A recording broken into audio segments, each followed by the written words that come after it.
Coming up on Locked On Dodgers, we're going to talk about all of our favorite home runs in Dodger history and probably a bunch of yours too.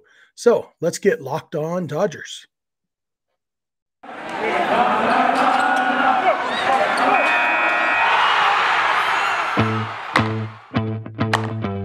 You are Locked On Dodgers, your daily Los Angeles Dodgers podcast. Part of the Locked On Podcast Network, your team every day.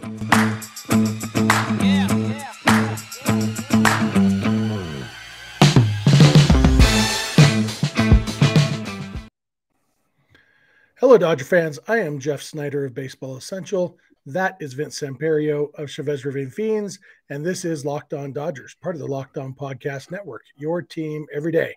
Thank you for making Locked On Dodgers your first listen every day.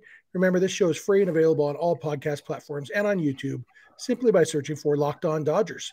This is the daily podcast covering the Los Angeles Dodgers, bringing you the smart fans perspective on our boys in blue. And Vince, it's a very special episode, but just for you and me, because we're recording during the day, which means neither of us has to stay up late tonight to do this. Not that we don't do it willingly because we love talking Dodgers, but this is a new experience. I don't know when the last time was that I've talked to you when it was daylight out. Yeah, that's what I was thinking right now. Like I didn't adjust the lighting with the daytime in the background, but yeah, we're here for you guys. We didn't want to leave you guys with one or the other or both in separate roles. So we're here in the daytime to talk about baseball and talk about the Dodgers and to talk about some fun stuff regarding the Dodgers in the past, because there's nothing right now that seems to be happening in the future. Yeah, hopefully in the future, not in the present, there's definitely nothing. So before we jump in talking about our favorite home runs in Dodger history, we want to thank you again for making Locked On Dodgers your first listen and remind you that you can get it wherever you get podcasts and or on YouTube. And speaking of YouTube, Vince, we got a YouTube comment, and we get these sometimes. I don't usually read them on the show, but I like this one on yesterday's episode. This one is directed at you. And Gary Traylor says, a Raiders fan calling another fan base obnoxious is funny. I was a Rams fan until they left and started rooting for the Niners. As soon as they returned, I went right back to the Rams. I thought it was weird seeing that many Niners fans at the game, but I understood why. So shots fired on which fan base is more obnoxious, Rams or Raiders?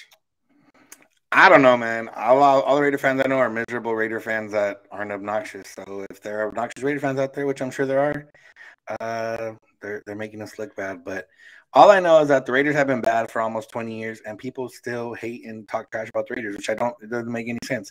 That's like talking trash about the Padres, who, what's the point? Yeah, that's a good comparison. Raiders and Padres. I feel bad for you, man. Maybe you should join your mom and be a Padres fan too. I'm good on that. Yeah, then I'd have to find a new co-host for the podcast. You could go host Locked On Padres with Javi Reyes. So. That'd be interesting. But we're good over here. Yeah, you would immediately have the best facial hair on that podcast. No offense, Javi. But we're going to talk about home runs today. Our buddies over at Dodgers Nation put out a tweet just asking, other than Kirk Gibson's home run, what is your favorite home run in Dodgers history? And it's a fun topic, and it's something that you and I have both been thinking about the last couple of days. And we're always happy to steal topic ideas from our friends over at Dodgers Nation.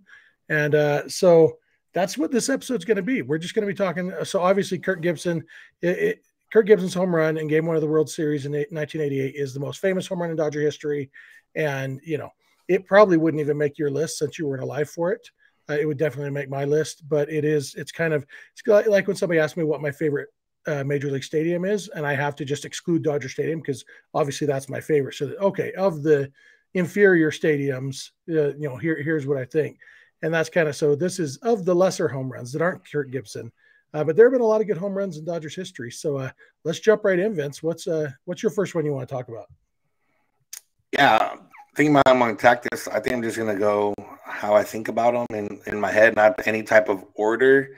And I'm sure maybe between the both of us we won't miss one, but just disclaimer, if we do happen to miss a big one, we are going off the cuff like usual, so we might miss one here and there. But first one I think of is just the Guanari Bay Home Run, because that was, even though the Dodgers had made the NLCS in 2008, 2009, you never really felt like they were World Series contenders. They just happened to be there. Like they just kind of happened to be there. They didn't have, top flight pitching. They had Manny Ramirez carry them offensively for the most part. And, they were just kind of there. You never felt like, oh yeah, we're going to win the World Series. And starting with the Rebate Home Run, and that's kind of kicked off this string here. Well, it was a year after, but it's kind of started the string where they made the playoffs back-to-back years. You felt like they were World Series contenders, and that was that first big moment of that time where you were like, yo, this is what it's like to watch Dodgers postseason baseball, and I really like it. And obviously just everything with Guanari Bay, there was just a lot of parts. There was Guanari Bay, there was a situation, there was Kimbrel in the bullpen. There was, the missed bunt, and that ended up, he didn't get the bunt down, ended up having to swing away, and it just all added up to probably one of the bigger home runs of most millennial Dodger fans' life. Yeah, that's a good one. It doesn't make my list for some reason, and at the time it was huge for me. I was very emotional. I hurt my shoulder pumping my fist so hard in my living room, but maybe it's I don't know what it is about that one. That doesn't quite resonate with me as much after the fact. Maybe it's just because it's been 8 or 9 years or whatever. So that one, my list, obviously most of my lists comes from this recent string of success the Dodgers have had. And most of them are postseason home runs. I guess the first one I will talk about isn't a postseason homer. It's one I've talked about before on this show. My first game as a season ticket holder, opening day 2013, Clayton Kershaw comes up to bat in the bottom of the 8th inning in a 0-0 game. They leave him in to hit for himself, and he hits the first and looks like probably only career home run over the wall off George Contos. Great moment, obviously the personal aspect of it being my first game as a season ticket holder, being there with my brother and my uncle and some friends. And then, Kershaw being my favorite player. And at that point, I don't know if Kershaw was my favorite player of all time yet then, but I was definitely already a huge Kershaw fan. And just everything about that moment was awesome. And it's something I will not soon forget. Yeah, that's a good one. And that's always one that you kind of remember where you were at if you weren't at the game. One of those home runs where you just kind of remember everything about it. And it was fun. I'm going to stick with one real quick before we head into a break that's also not a postseason home run. And it's the 4-1 game and it's not, the 4 home runs, yes, obviously, but the no more home run is like the stamp. You can see him pumping his fist. It wasn't part of the 4+1. Some people might lump it in there when they retell the story, and the other part too is that the Dodgers were down. They ended up giving up a run in the top half of that next inning. They were down a run, and then he hit the home run to put it over. And while nothing really came of that season or anything else, it's one of those that does stand out. That's not a postseason home run, not a franchise or season saving home run or anything. It was just one of those, that moment in time. That game's always going to be big. Absolutely. It would have been so demoralizing to hit those 4 home runs in the 9th inning to tie it and then just to lose it in the 10th. So Nomar's home run really capped that. The only reason that one doesn't make my list is because I didn't get to watch it in person. I lived in Utah. MLB TV wasn't a thing.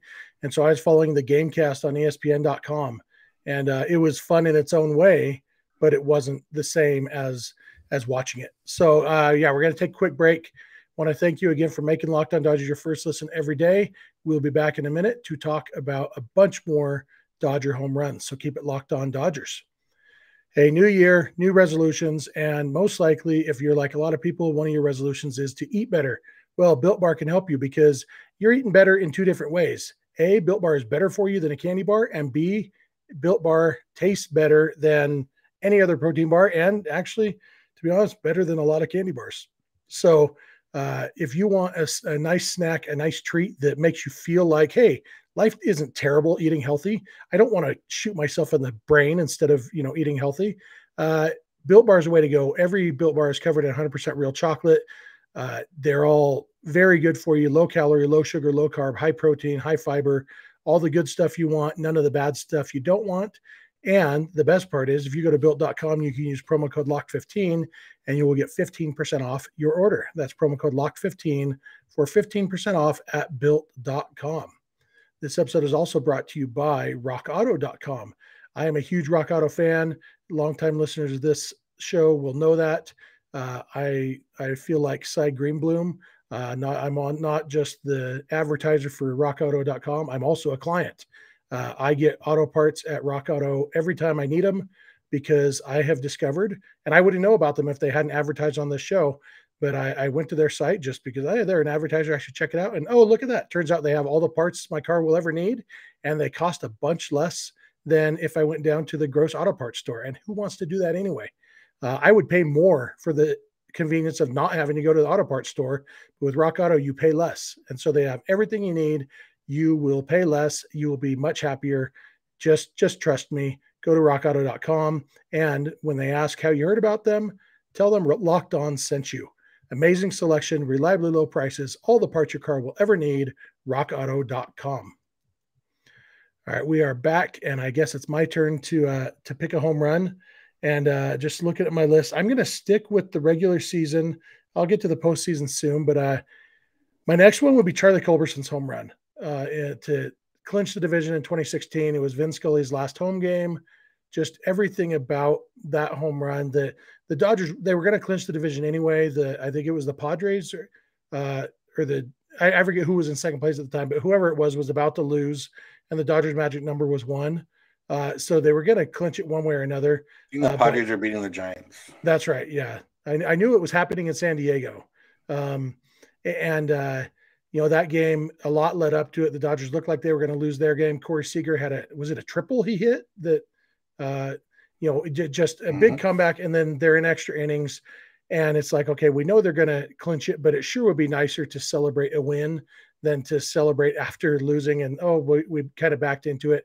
And Charlie Culberson is not who you would expect to hit a home run, but he did. He hit, just the biggest home run of his career, and made a great call for Vin Scully. And then the Dodgers got to celebrate on the field, and everything that came after that with Vin Scully singing to the crowd and or playing his recording of him singing, the Dodgers blowing kisses to Vin, and just Charlie Culberson getting to be a part of that moment. He had spent most of the year in the minors. He wasn't a big member of that team, but he etched his name in Dodgers lore with that home run. It was awesome. We had him on our podcast 2 or 3 days later, and it was just he's just the nicest, most humble guy.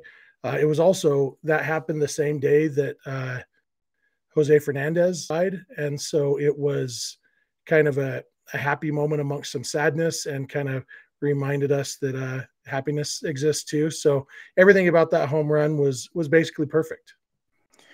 Yeah, that's what I was going to add to it. Is it happened on a day when, a lot of baseball fans were not feeling their best. And, Dodger fans in particular, Jose Fernandez wasn't a Dodger, but most people liked him to a certain extent. And that definitely helped out that day for sure. My next one, I'm just going to keep it random like I've been going. And it's 2017. And it's when not Kike's first home run of Game 5, but Kike's second home run of Game 5, which was a grand slam that put the Dodgers up 7-0.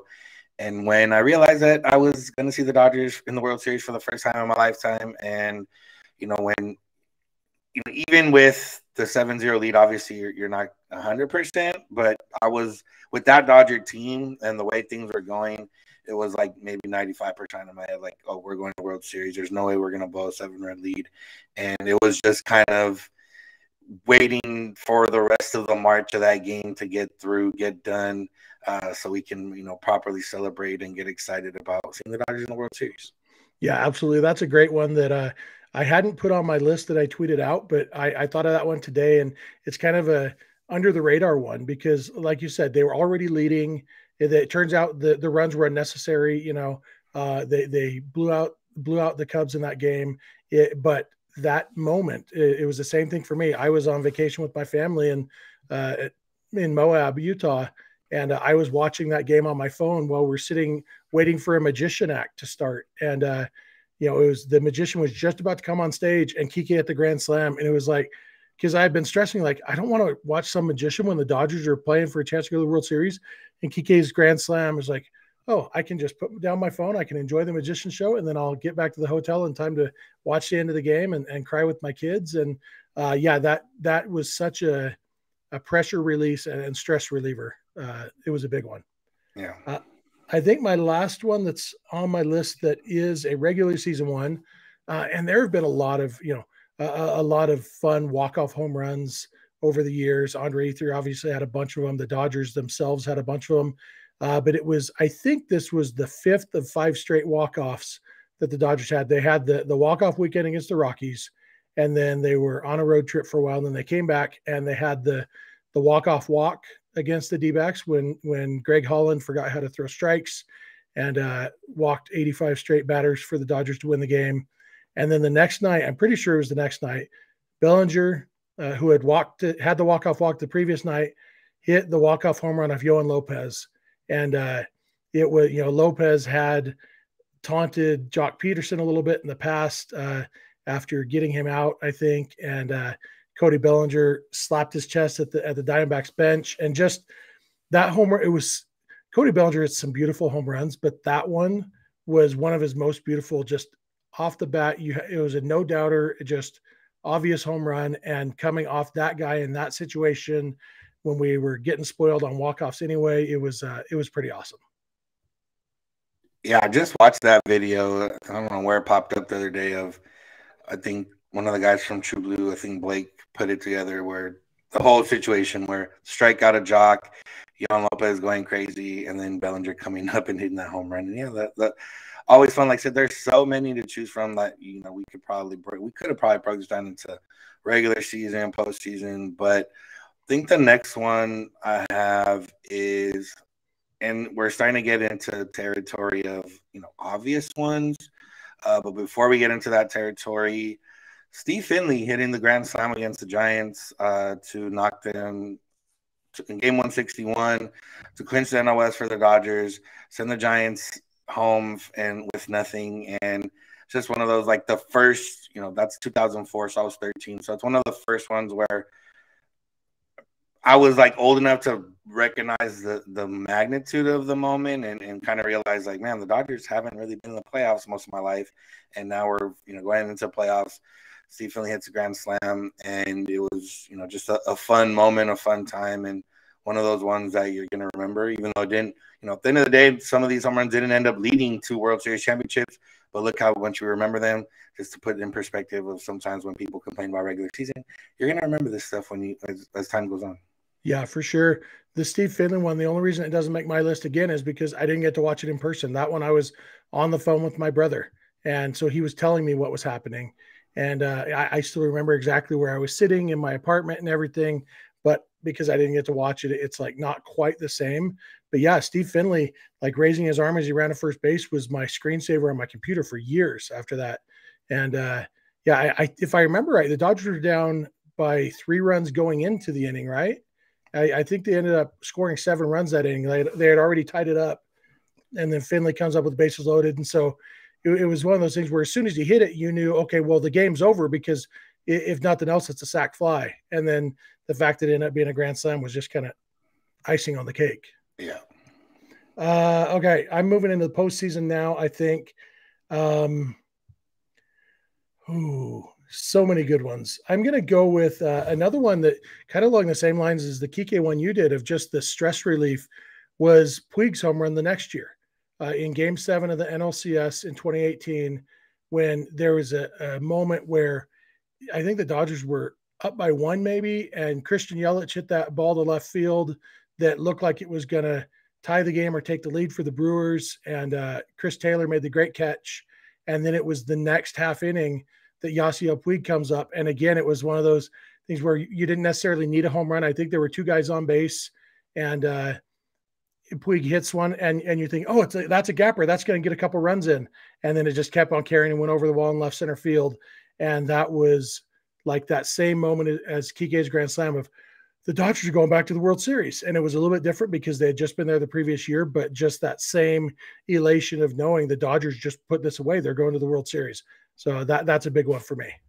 Yeah, and we talk about 2018 a lot just in terms of like that team, having to go to game 163, kind of maybe underperforming most of that year. And then, but once they got to the postseason, I think 2017 is the first time they gave me confidence where I was like, okay, we're going to make it back to the World Series. Nobody in this none of the teams that are left scare me. And, even that whole Brewers series, I'm like, okay, we're going to win. But that game went to game 7, was close into the later innings. Like, it was probably more nail-biting than you think. And then, yeah, that home run definitely, makes you unclench, as some people might say in certain terms of okay, now we're good. And, for it to be Puig at that time, when Puig was, one of your favorite players, one of my favorite players at that time too, that just added on top of it because you wanted him to succeed. You wanted to kind of, throw it in the face of people that don't necessarily like Puig. Yeah, and you mentioned it went 7 games, and one of them, the Dodgers won in extra innings on Bellinger's base hit that scored Manny Machado, and there was another one, game 2, they won on that big home run by Justin Turner. That game was very much in doubt, and so even though it felt like they should have really taken care of business against the Brewers, it was very, very close. But speaking of taking care of business, we'll take a quick break and come back, and we'll have several more home runs to talk about. So keep it locked on Dodgers. Hey, there might be less football being played, but betonline.net has way more odds and info for this playoff season. From scores, totals, player performance props to where the next coach fired is going to land, BetOnline is the #1 spot for all things NFL betting in 2022. And it's not just football. BetOnline.net's basketball, hockey, boxing, and UFC odds coverage is the best in the business. From sports right down to your favorite Vegas casino games, BetOnline is your #1 online wagering destination. BetOnline, the fastest and easiest way to wager on all your favorite sports and play your favorite games. BetOnline, where the game starts. All right, Vince, I think you're up now. It's your turn to tell me another home run you like. You're muted. Yeah, I see that. I'm going to get into one of the obvious ones, and it's Will Smith off Will Smith. Obviously a big moment in that comeback, being down 3-1 in that series. And it was one of those where the Dodgers didn't have that moment, particularly that in that series. That moment came up a few times. AJ Pollock had a chance in game 1, I believe. There was chances in other games. Game 3, it was kind of all let go in the first inning, so there wasn't a chance for a moment. It was just a blowout. Game 4, it was close toward the end, and then it didn't quite work out. And you're like, man, is this team going to get the hit that they need, and are they going to be able to do it? And that was the first step into everything else that set into motion the rest of that series. But at that time, even that series, like, it's similar to the Brewers series where I mean, obviously, when they're down 3-1, I wasn't 100% in saying the Dodgers were going to win, but there was that path there, and everything that kind of set into motion after that home run. Those rest of the games, I mean, they weren't really blowouts. They were close games in certain extents for every game. So it was one of those where, man, that felt good to get the one, and then you just got to win another one, and then win another one, and that was where you started having that hope, like, okay, they can do this. Let's get on board. Let's get it rolling. Yeah, that's a big one. I'm going to stick with that same series. That Will Smith one was great, and then in Game 7 of that series, the Dodgers had 2 big home runs, and the biggest one was Cody Bellinger's. Again, the great at bat, putting up a great at bat, fighting off pitches, and it was really maybe the best example we have of Cody Bellinger putting together those 2 approaches where he can change his approach with 2 strikes, but also he can still punish a pitch if he gets one to hit. And because he fell off a couple pitches that made it look like he was just, okay, he's going to settle for slapping a base hit to left field. And we would have taken that, because it was like, okay, we need some base runners. Let's just get on base, Cody. But then he got a pitch he liked on the 8th pitch of the at bat, and he destroyed it. And there were so many emotional turns in that game. Because you had the earlier play in the game, I think it was that game, right? The Justin Turner Superman tag. Yeah. Yeah, I think that was all Game 7, and where it looked like the Braves were going to go out. They were already up by a run, and it looked like that they were going to end up leading by at least 2 or 3 runs by the end of that inning, and then the Dodgers get out of it without allowing anything else, thanks to some magic and some bad base running and whatever. So that huge emotional swing, and then Kike hitting the home run to tie it, and then Belly hitting the go-ahead home run was just awesome. Yeah, like I said, that I've watched that 3-game stretch the highlights of that 3-game stretch, 5, 6, 7, probably hundreds of times already. And yeah, it's always going to be great. The next one I have, surprising that it's on my list, but I think it's because of the nature of where I was and everything else, is Justin Turner's walk-off against the Cubs in 2017. I talked about Kike's home run in 2017 in Game 5, but this one, it wasn't necessarily anything like, I feel like, we're going to go to the World Series, but it was just the moment being off John Lackey, who just has a punchable face. And then for me personally, like, I'm a big – people know, like, I stress during the playoffs. I usually don't like to watch anywhere that's not home or a family member's house or something like that.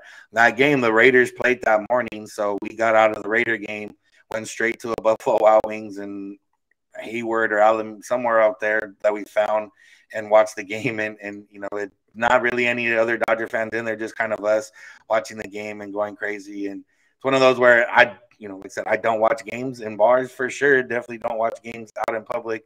But that was one of the few times I did, and happened to be a moment I remember. Yeah, that one was big for me. I remember I was in the bathroom. I was I had the TV on in my bathroom, and I was watching it there, and I was done in the bathroom, but the Dodgers were rallying, and I couldn't, change seats or anything. Maybe you need to put seats in air quotes there. It's kind of a euphemism for the seat I was sitting on, but I would, it's the things you do for your team, and hey, the rally's happening. I will stay here until the rally completes, and Justin Turner completed that rally. So that was a great one.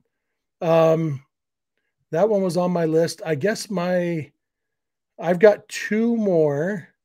I'll go with Max Muncy's 18th inning home run in the World Series Game 3 in 2018. The only drawback on that one is that ended up being the only game the Dodgers won in that series. Overall, the series itself was kind of a clunker with a lot of heartbreak and bummer moments.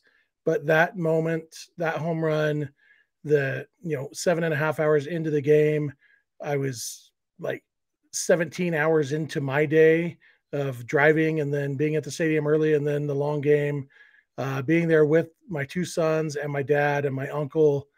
Just awesome atmosphere experience, seeing that even at 2 a.m, Dodger Stadium still had 50,000 people there. Everything about it was just magical and great. And I wish, if there's one thing I could do to go back in time and change history, I would make the Dodgers win that series, just so that moment could be even more magical. But it was pretty magical on its own. Yeah, I knew you were there, so I figured you were going to have that one on your list. Yeah, I mean, that's another one where wherever you were at, like that time, another random time, I went to watch with a friend or with a family member of a friend in San Diego.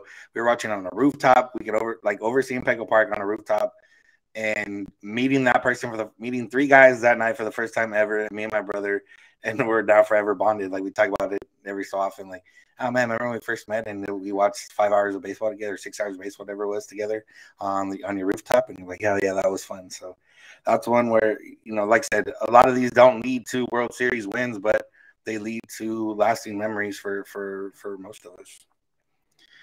All right. I mean, there's a few left here, but I got to go with the most recent one that I have, and it's Chris Taylor's walk-off. I was actually in person for this one, so that adds to it, in person for work. So, I got to enjoy it in a little bit different way, because I was recording. I usually wouldn't be recording. I'd be watching the game.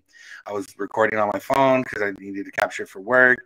I didn't necessarily get to celebrate, but I got to capture everyone else celebrating. I think that was a little bit different way of celebrating, but it was still fun.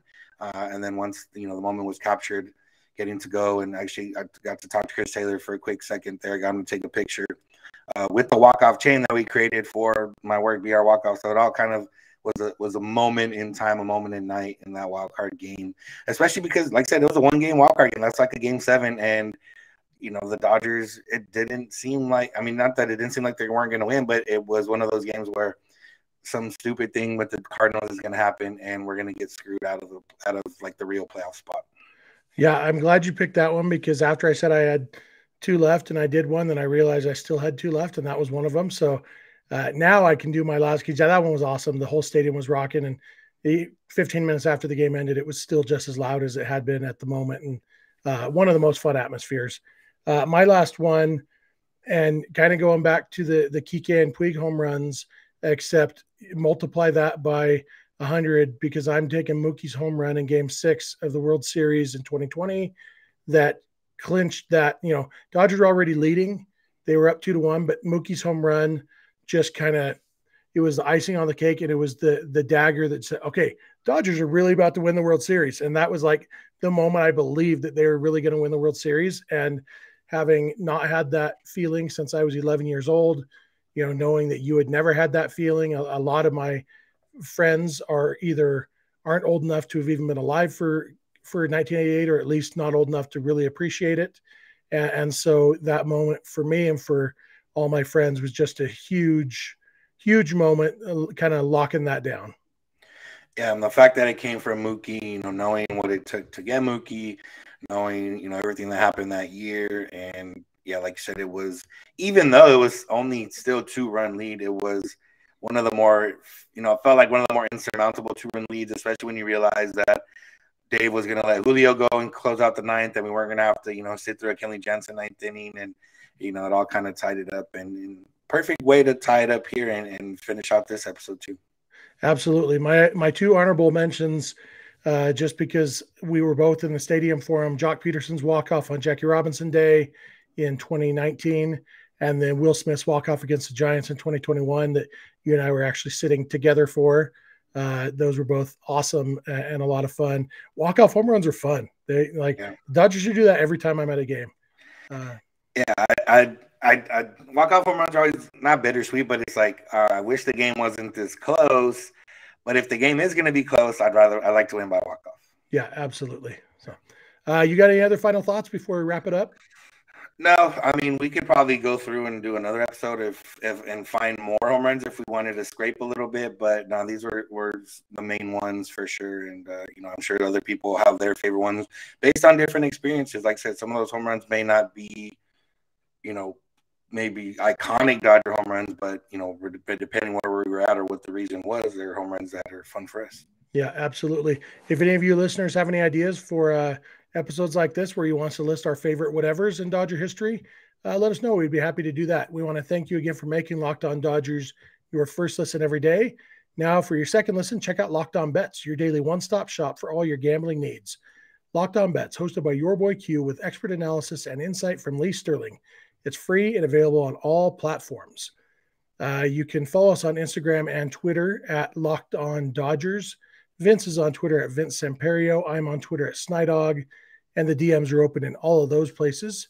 You can email us anytime you want at lockedondodgers@gmail.com, or you can call and leave us a voicemail or shoot us a text at 323-863-LOCK-5625.